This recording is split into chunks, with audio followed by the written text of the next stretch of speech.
How's it going, everybody? I'm Sam Lee, reading for writer Barbieri, and welcome to Gaming Geek's review of Marvel's Guardians of the Galaxy. So, here's the thing. I am not a fan of the Guardians of the Galaxy. There, I said it. I was dragged to the movie back in 2014, the one that everybody freaked out about, and I just did not get it. Maybe I wasn't ready to get it. Maybe I walked in with a negative attitude in my head. Either way, I walked away unfulfilled. Flash forward past the sequel and the superhero stack team up that was Infinity War, and I'm ready to climb aboard the Guardians hype train. Now, walking into this game, I expected to enjoy it. Not because of the Guardians of the Galaxy, but because of my past enjoyment of eidos Montreal games like Deus Ex titles. I knew I could expect the game to be enjoyable, but the deeper I ventured into the far reaches of space, the more I found myself loving the journey. Now, if you're entering Guardians of the Galaxy expecting it to course correct every issue an eidos Montreal IP has had, you're going to have a bad time. The game isn't perfect and has noticeable issues peppered throughout the lengthy campaign that you're bound to notice, and then probably notice again and again. Though this is true, the team managed to do the most important thing a game developer can do, and that is to make their game fun. There was about an hour in there right at the start where I thought this game could go either way. The slow build-up was absent of any shooting and got me genuinely worried. Thankfully, when the shooting did start, I knew I was going to be hooked.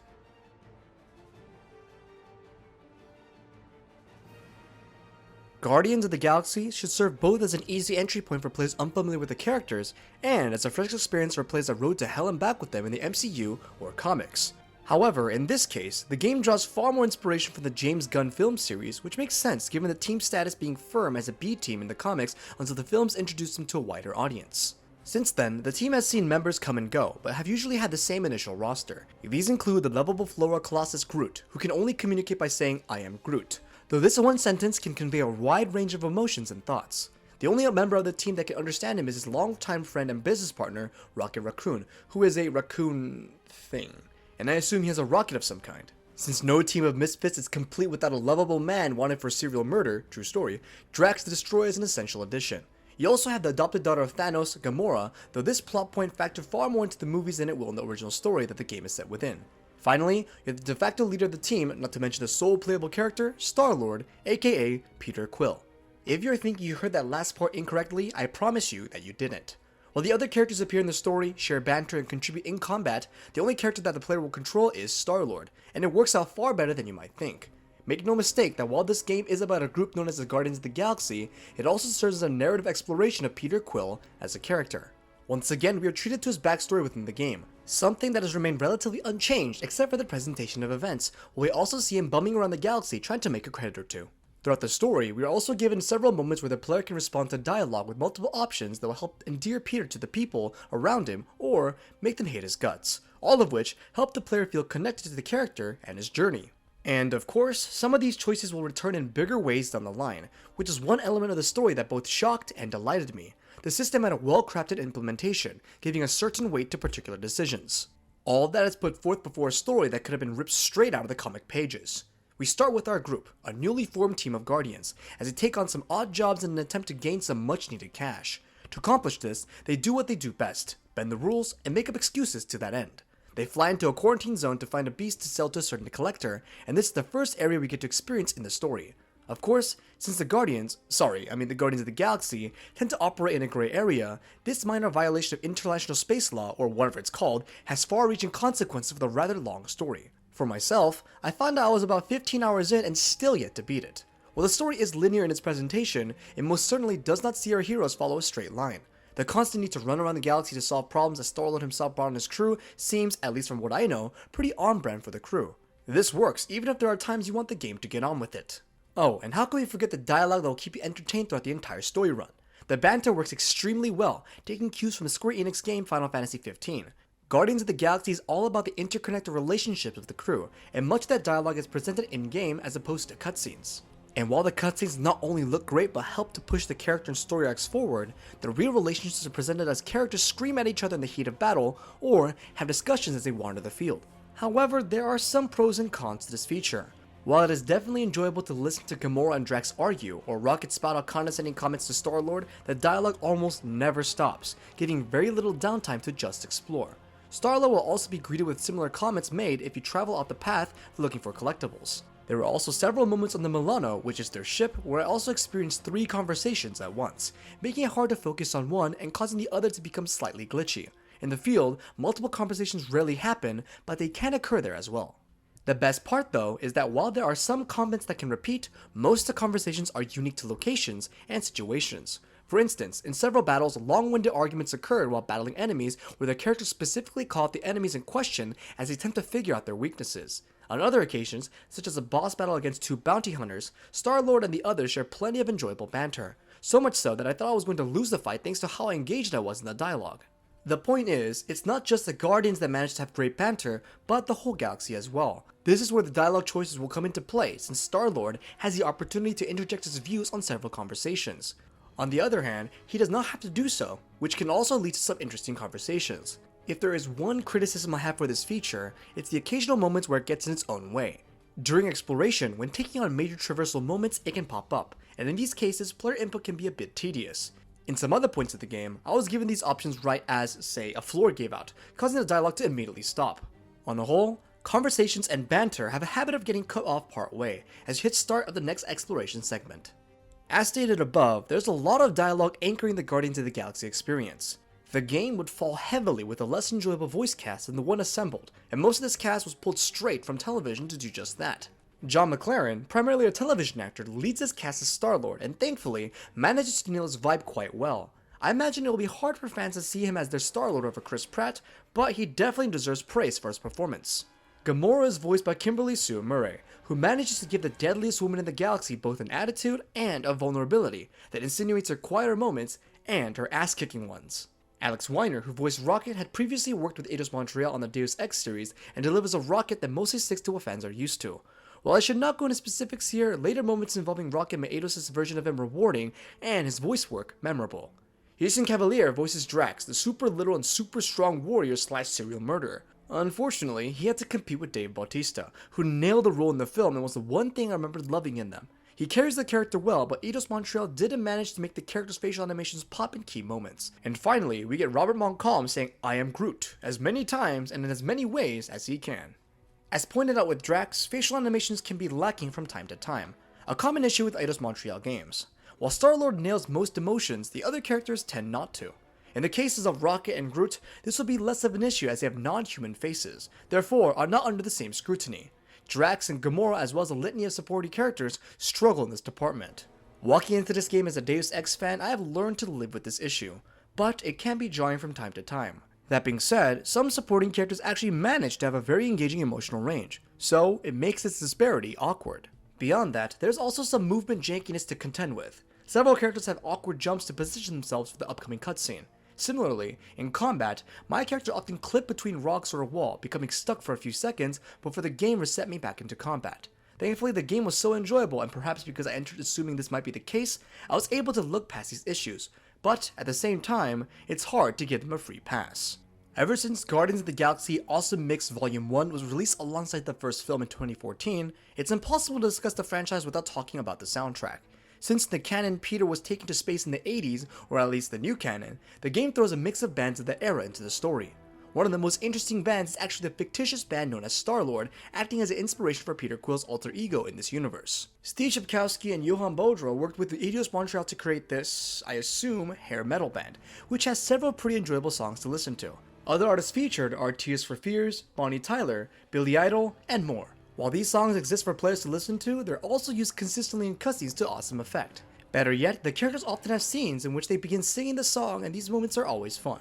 The worst of this licensed music occurs during the powered up combat segments brought about by huddling up.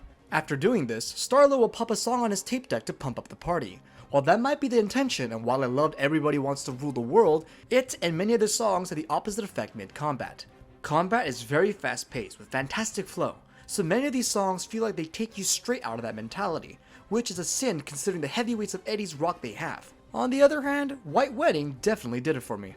I was maybe 30 minutes into the game, wandering through the quarantine zone, and I was not sure if it was going to click. It was a slow-paced walk-along with this very red series of platforms, and I just did not know how I felt. At its base, Guardians of the Galaxy is a platformer along with titles such as Ratchet & Clank and Psychonauts 2. Most planets feature large pitfalls surrounding the play area, featuring interconnected walkways most often traversed by jumping over gaps. Occasionally, in order to push forward, the player will need to harness the other Guardians, which keeps them relevant as opposed to simple set dressing.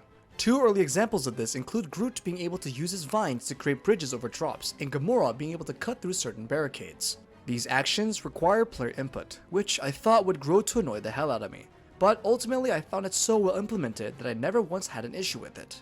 One feature that did annoy the hell out of me was a visor that Star-Lord could use to examine the area.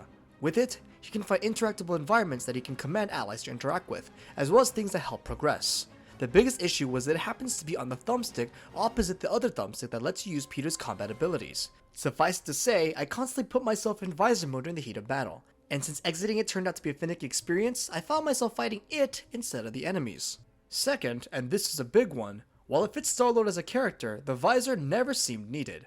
Most characters' interactives are pretty big and obvious, with many simply being called out by allies standing directly next to them. On the other hand, the few times I got stuck on progressing the story, it offered very little help. The only other function it has is finding materials scattered around the world, and again, they were kinda hard to miss when standing in the location where the visor would highlight them. World design doesn't change much throughout the game, though each world manages to have its own exciting moments to experience while journeying through them. As I stated above, at first the exploration, the slow-paced movement from point A to point B, was going to drain me. Soon, however, it became one of the strongest points of the game. While the levels you traverse will often have similar features, the planets and worlds are diverse. The low-key moments where you can simply take it all in will stick with me long after the game.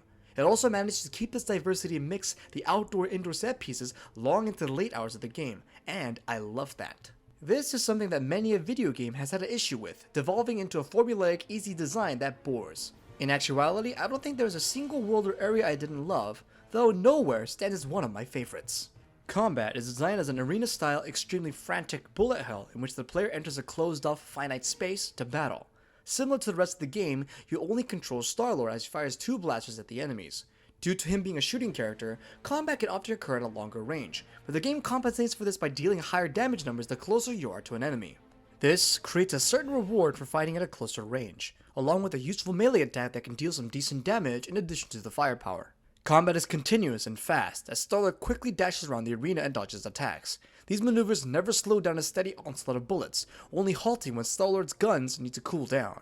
The only way you cannot have fun controlling the field, corralling your enemies into kill zones, and unleashing hell on foes that refuse to go down is if you've simply forgotten what fun is. And the best part is the simplicity of combat, which refuses to add any superfluous mechanics. Each one of your characters, again similar to Final Fantasy XV, has abilities that can be called upon in combat to add on an even bigger whooping. Gamora can jump in for a powerful slash on an enemy, Rocket has a grenade that will mess up all the enemies in an area, and Groot can wrap up all of his enemies in vines to keep them from moving. Which, obviously, allows your team to take free shots at them. All the Guardians act independently in combat as well, doing attacks, occasionally joining the player in a combo, and even getting knocked down if the enemy forces get overwhelming. Later on, most battles will also have interactable items that you can command your team to utilize without breaking your own flow of combat. Combat that involves sliding across the room on your knees and blasting people behind you. The game also features a leveling system based on instances and not combat. As you progress further, each of your teammates will get even more useful abilities to mix up your party's battles. Another thing that can help you both in combat and exploring is the workbenches you find along the way. The player will be introduced to this early on when you craft an ability to give your gun cooldown a sweet spot to auto-reload and shoot a powerful attack in the process, helping keep the combat fast-paced even when it should slow down. They will have multiple other abilities to unlock as you progress through the game, with many adding a new layer to combat, giving the player an edge. One upgrade causes time to slow down after a perfect dodge, allowing for a moment to unload on the enemy of your choice. Narratively, the workbench also grants a decent showcase for the crew's smartest character, Rocket. Usually his repairs will be joined with a witty remark to remind players why they love him. Enemies themselves also manage to range across several worlds, offering many unique fights along the way. While several humanoid characters will appear in the story, usually in huge waves, the aliens manage to be the most enjoyable enemies to fight. On one of the first planets, you fight a jelly-like enemy similar to the Flans of Final Fantasy. You have to battle them using all of your tools to remove their jelly bodies before taking out the core. Another enemy encountered early on is a fast cat-like alien that will constantly make you dash to safety while blasting away on them. Some of the larger, more powerful enemies will also have moments where you can get a damage prompt that not only deals good damage, but lets you cut off a part of their body as well. These types of enemies will come out a lot, making combat often have these little moments of action. The worst element of combat, in my opinion, was a huddle up feature that powers up your party. When a gauge fills up, you can summon a huddle that breaks the flow of combat. The scene, like everything else, has lots of dialogue as characters tell you how they are feeling in the combat. If they are winning, they brag. If not, they lament their enemies. At this point, the player can choose an option to either motivate or demotivate, with only Star-Lord buffing in one while the whole party is buffed for the other. While some choices showcase a clear option, using a phrase that a character said in them, some just look identical to each other. It's a fun feature at first, but it starts to break the flow of combat too much for a reward that rarely seems worth it. Beyond that, since it opens a new screen, returning makes the player reacclimate to where they were on the field. Even though I am a fan of Eidos Montreal, I found myself walking into this optimistic, but worried. There are just so many ways you could get an action game about the galaxy's most talkative heroes wrong. You could make the dialogue boring, or just completely intrusive. Instead, it was light, fun, and best of all, welcomed in almost every situation. The combat, which even I was worried about since you only play as one character, could have been boring, repetitive, and bland. Instead, it is fun and energetic with so many elements that work well together to keep players engaged long into the later hours of the game. Do all the elements work? No, but since so much of it does work, it's hard to fault the risks that don't. Does a game have the trademark issues you might associate from an Eidos Montreal game and expect? Yes, it does, and you will definitely notice them. But will they make you want to quit? Definitely not. This game rallies its strengths and managed to deliver not just a great superhero game, but a great game in general. Definitely don't miss this adventure of galactic proportions. Gaming Instincts gives Marvel's Guardians of the Galaxy a score of 8.5 out of 10. And this concludes Gaming Instincts' review of Guardians of the Galaxy. To see more videos and reviews like this in the future, make sure to subscribe.